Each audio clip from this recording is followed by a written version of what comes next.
नमस्कार, आदाब, आप सभी का स्वागत है एक और नई वीडियो में। और आज की वीडियो में हम बात करने वाले हैं इग्नू के अंदर बीकॉम का सिलेबस क्या रहने वाला है। अगर आप वो स्टूडेंट हैं जो इग्नू से अपना बीकॉम परस्यू कर रहे हैं या आप लोग इग्नू में बीकॉम में एडमिशन लेने का सोच रहे हैं तो ये वाला वीडियो आप सभी के लिए बेहद इंपॉर्टेंट रहने वाला है, क्योंकि first time on the YouTube आपको एक ऐसा चैनल मिलेगा जहां पर हम एंटायर सिलेबस कवर करने वाले हैं। बीबीए बीकॉम और बीकॉम ऑनर्स और एमबीए एमकॉम का हम सिलेबस लेके आएंगे, जहां पे न केवल हम सिलेबस डिस्कशन करेंगे बल्कि आपको इन डिटेल एनालिसिस मिलेगा और इन डिटेल लेक्चर मिलेंगे, जिनको पढ़ करके आप अपने फाइनल एग्जामिनेशन में बेहतरीन स्कोर कर पाएंगे। जिसके लिए आपको चैनल को सब्सक्राइब करना पड़ेगा, बेल आइकन को प्रेस करना पड़ेगा, ताकि तमाम इंपॉर्टेंट अपडेट्स एंड वीडियोस का नोटिफिकेशन आप सभी को मिल सके सबसे पहले। तो विदाउट वेस्टिंग टाइम चलिए शुरू करते हैं और समझने की कोशिश करते हैं इग्नू के अंदर बीकॉम का क्या सिलेबस रहने वाला है। देखिए, जैसा कि आप सभी को पता है, इग्नू न केवल एक इंटरनेशनल यूनिवर्सिटी है बल्कि एक ऐसी यूनिवर्सिटी है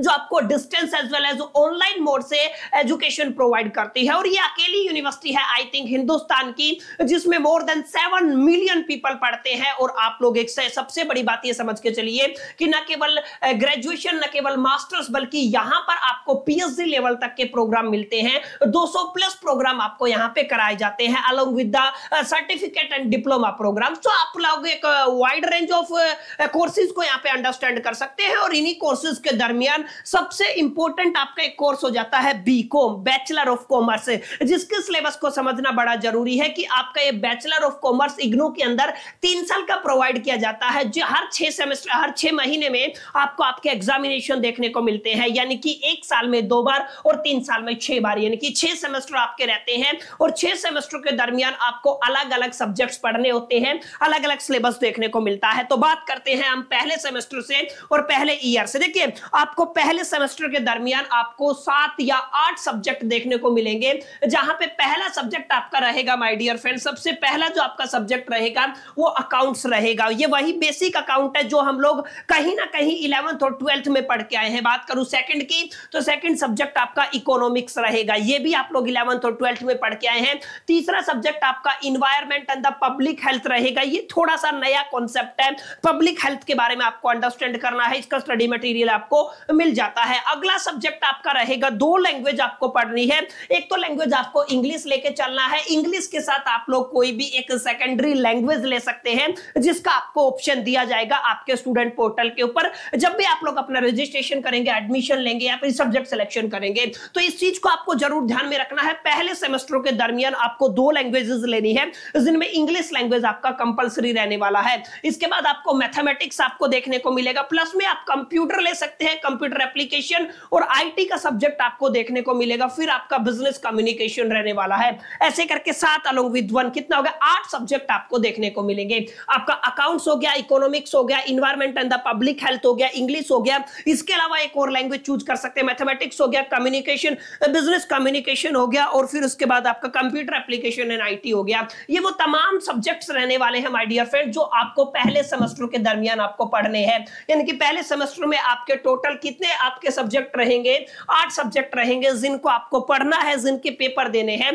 पहले सेमेस्टर के दरमियान। और जैसे ही आप लोग पहले सेमेस्टर को क्लियर करते हैं, you will be switch on the second semester, you will be promoted on the second semester. और सेकंड सेमेस्टर के दरमियान आपको केवल और केवल 6 सब्जेक्ट देखने को मिलते हैं। 8 से हट के आपको 6 सब्जेक्ट देखने को मिलेंगे, 2 सब्जेक्ट आपके कम हो जाते हैं। यहां पे भी आपको अकाउंट्स देखने को मिलेगा, यहां पे फंडामेंटल था, यहां पे थोड़ा एडवांस लेवल का अकाउंट्स आपको देखने को मिलेगा। अच्छा, एक नया सब्जेक्ट आ जाता है मैनेजमेंट। सेकंड सेमेस्टर के दरमियान आपको मैनेजमेंट भी पढ़ना है, फिर प्रॉपर मैथमेटिक्स भी आपको पढ़ना है, इकोनॉमिक्स भी पढ़ना है। उसके बाद आपका जीए का पेपर आ जाएगा 1 और 2 का, और आपका कंप्यूटर आ जाएगा। ये वो तमाम सब्जेक्ट है माय डियर फ्रेंड जो आपको सेकंड सेमेस्टर के दरमियान पढ़ने हैं। और इन सभी सब्जेक्ट को अगर आप लोग क्वालिफाई करते हैं, क्लियर करते हैं 8 और 14, तो आपको 14 सब्जेक्ट देखने को मिलते हैं आपके पहले ईयर के दरमियान। 1 साल में पहले ईयर में बीकॉम में इग्नू के अंदर आपको 14 सब्जेक्ट पढ़ने हैं, 14 पेपर देने हैं और उनको क्वालिफाई करना है। इनको क्वालिफाई करने के बाद आप सेकंड ईयर में पहुंचेंगे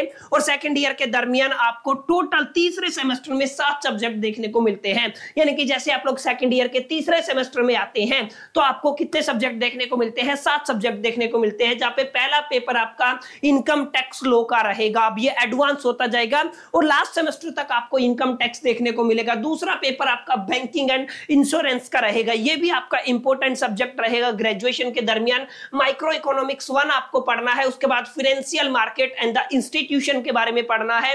इसके बाद पांचवा सब्जेक्ट इंडियन इकोनॉमी रहेगा। छठा सब्जेक्ट कॉर्पोरेट अकाउंटिंग 1 रहेगा। ध्यान रखिए कॉर्पोरेट अकाउंटिंग 1 और कॉर्पोरेट अकाउंटिंग 2 ये आपके दो सब्जेक्ट रहते हैं। और आगे आपको पढ़ना है बिजनेस कम्युनिकेशन। ऐसे करके माय डियर फ्रेंड्स आपके थर्ड सेमेस्टर के दरमियान 7 सब्जेक्ट बनते हैं। वही बात करता हूं चौथे सेमेस्टर की, तो चौथे सेमेस्टर में केवल और केवल आपको 5 सब्जेक्ट देखने को मिलते हैं, यानी कि 7 + 5 कितना हो जाएगा आपका 12 सब्जेक्ट आपको देखने को मिलेंगे आपके सेकंड ईयर के दरमियान। अब सेकंड ईयर में आप लोग अगर चौथे सेमेस्टर की बात करते हैं तो यहां पे आपको पढ़ना है कॉर्पोरेट अकाउंटिंग सेकंड। यहां पे आप लोग कॉर्पोरेट अकाउंटिंग फर्स्ट पढ़ चुके हैं तीसरे सेमेस्टर में, चौथे में दोबारा से पढ़ना है, थोड़ा एडवांस लेवल का पढ़ना है, आपका कॉर्पोरेट अकाउंटिंग सेकंड रहेगा। उसके बाद element of the company law second पढ़ना है, फिर आपको मैनेजरल कम्युनिकेशन पढ़ना है, आपको Indian banking and the central banking system पढ़ना है, इसके बाद आपको मार्केटिंग मैनेजमेंट सब्जेक्ट को पढ़ना है। तो ऐसे करके आपके टोटल 12 सब्जेक्ट बनते हैं। सेकंड सेमेस्टर के दरमियान फर्स्ट सेमेस्टर के दरमियान आपके 14 सब्जेक्ट बनते हैं। क्लियर? तो आपको ये थोड़ा ध्यान में रखना है कितने सब्जेक्ट आपके 1 साल के दरमियान बनते हैं। और जब आप लोग 2 साल कंप्लीट करते हैं फाइनली आप तीसरे साल में पहुंच जाते हैं, जहां पे 5वां सेमेस्टर और 6ठा सेमेस्टर आपको देखने को मिलता है। यहां पे केवल आपको 5वें सेमेस्टर में 5 सब्जेक्ट देखने को मिलते हैं, 6ठे सेमेस्टर में भी 5 सब्जेक्ट देखने को मिलते हैं, यानी कि थर्ड ईयर में केवल और केवल आपको 10 सब्जेक्ट देखने को मिलते हैं। सेमेस्टर 5 में आप पहला सब्जेक्ट पढ़ेंगे कॉस्ट अकाउंटिंग का, दूसरा सब्जेक्ट पढ़ेंगे एंटरप्रेन्योरशिप का, तीसरा सब्जेक्ट पढ़ेंगे आप लोग मैनेजमेंट का, और चौथा subject banking and the financial system के बारे में पढ़ेंगे। 5वां सब्जेक्ट आपका इनकम टैक्स का रहेगा। इस चीज को आपको थोड़ा ध्यान में रखना है।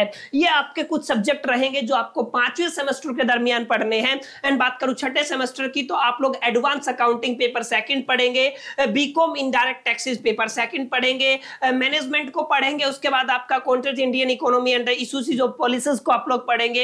एंड फाइनल आपका मार्केटिंग लॉ आपका सेकंड है, मर्चेंटाइल लॉ आपका सेकंड रहेगा, जिसको आप लोग बिजनेस लॉ के नाम से भी जानते हो। यानी कि 10 सब्जेक्ट आपके तीसरे साल में होंगे और आपके 12 सब्जेक्ट दूसरे साल में होंगे और 14 सब्जेक्ट आपके पहले साल में होंगे। 14 + 12 + 10 आप लोग देख सकते हैं टोटल 26 सब्जेक्ट आपको देखने को मिलेंगे 3 साल के दरमियान। और अगर आप इनको कंप्लीट करते हैं तो आप लोग इग्नू से ग्रेजुएट हो सकते हैं। तो ये थोड़ा सा सिलेबस था, आई होप कि आपको समझ में आया होगा इग्नू के अंदर क्या सिलेबस आपको देखने को मिलता है, पहले सेमेस्टर में क्या रहेगा, दूसरे सेमेस्टर में क्या रहेगा, तीसरे चौथे पांचवें और छठे सेमेस्टर में क्या रहेगा, कितने कितने सब्जेक्ट आपको पढ़ने हैं, कौन कौन से सब्जेक्ट आपको पढ़ने हैं, सारी चीजें आई होप कि आपको समझ में आ गई होंगी। उम्मीद करता हूं वीडियो आपको पसंद आया होगा। वीडियो अच्छा लगा तो इसे लाइक कर दीजिएगा, फ्रेंड्स के साथ शेयर कर दीजिएगा, फर्स्ट टाइम आए हैं तो चैनल को सब्सक्राइब जरूर कर लीजिएगा। चलिए इस वीडियो में इतना ही, मिलते हैं नेक्स्ट वीडियो में, जब तक के लिए मैं तो all the best, keep learning.